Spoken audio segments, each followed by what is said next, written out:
আমি কথা দিলাম যদি আমরা ইনশাআল্লাহ নির্বাচিত হতে পারি, আল্লাহ তাআলা যদি কবুল করেন, তাইলে মঠবাড়িয়ায় কোনো সন্ত্রাস রাখবো না, থাকবে না। মঠবাড়িয়ায় আপনাদের ছাপা মাদক বেশি, এই মঠবাড়িয়ায় কোনো মাদক থাকবে না। সাদাবাজিও আছে, ছাপা থাকবে না। এখনো ধরা পড়তে পারে অনেকে নির্বাচনের মধ্যেও, যারা মাদকের সাথে আছে এই নির্বাচনের মধ্যেও ধরা পড়তে পারে। আমি বলে গেলাম, আগাম সংকেত দিয়ে গেলাম, নির্বাচনের মধ্যেও মাদকের সাথে যারা যদি কেউ সম্পৃক্ত থাকে তারা গ্রেপ্তার হওয়ার সম্ভাবনা আছে। আমি প্রকাশ্যে বললাম, যদি কেউ থাকে তো ভালো, আমি জানি না, আর না থাকলে ভালোই দেখবে, আর না থাকলে কিন্তু অ্যারেস্ট হইতে হইবে। এবং আমার কিন্তু এত ভোট লাগবে না, এই যারা চাঁদাবাজি আর মাদকগিরি করবে, হ্যাঁ গো আমার দরকার নাই, হ্যাঁ আল্লাহ রাস্তায় আপনারা আমারে ভোটও দেবেন না, আমি হ্যাঁ গো ভোটও চাই না। তাই বন্ধুগণ, মঠবাড়িয়ায় কোনো সন্ত্রাস মাদক থাকবে না। হয় আমি থাকুক, নাহলে মাদক থাকবে। যদি আমি না থাকি তাহলে মাদক থাকবে, কথা পরিষ্কার।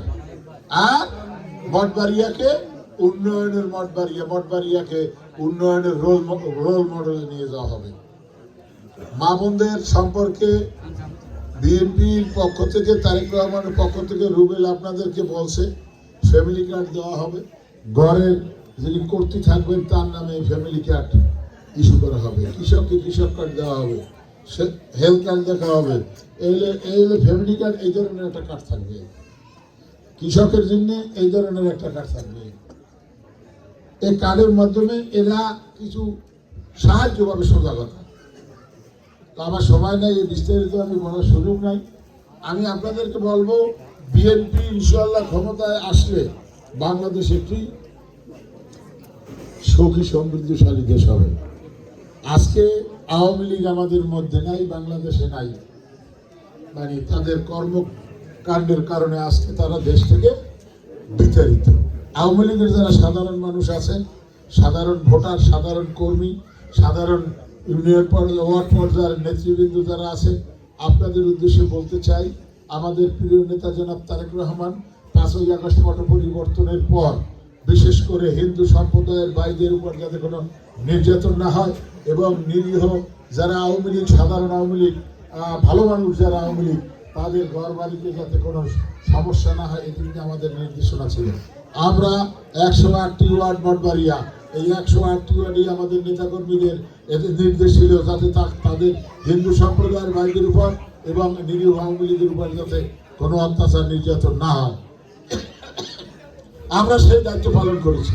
আমরা মঠবাড়িয়াকে নিরাপদ রেখেছি, ভবিষ্যতেও আমরা নিরাপদ রাখবো। এবং আওয়ামী লীগের ভাইদেরকে বলবো, নিরীহ আওয়ামী লীগ বাংলাদেশে আর কোনোদিন আওয়ামী লীগ আসবে না। স্বৈরাচারের পতন যত বিশ্বে যা হয়েছে এখন পর্যন্ত ওই দল আর রিগেইন করে নাই, ওই দল আর আসে নাই।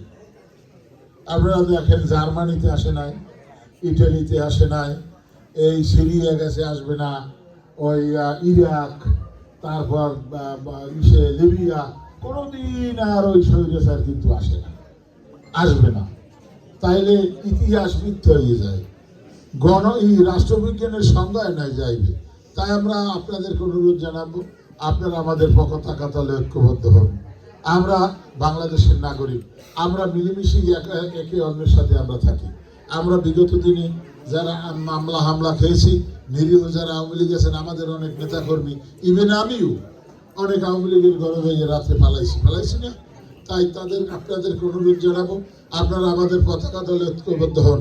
আমাদেরকে আগামী নির্বাচনে ধানের শীষ মার্কায় আপনাদের ভোট দেন, আমরা আপনাদের সহায়তা দেব। আপনাদের নিরাপত্তার জন্য আমরা সক্রিয় থাকব। তাই বন্ধুগণ, আপনারাও বাংলাদেশের নাগরিক, আমরাও বাংলাদেশের নাগরিক। আপনারা সকলে নাগরিক অধিকার সমানভাবে ভোগ করতে পারবেন, এই নিশ্চয়তা আমি আজকে এখানে দিয়ে গেলাম। পরিশেষে আমি আমার বক্তব্য দীর্ঘায়িত করব না।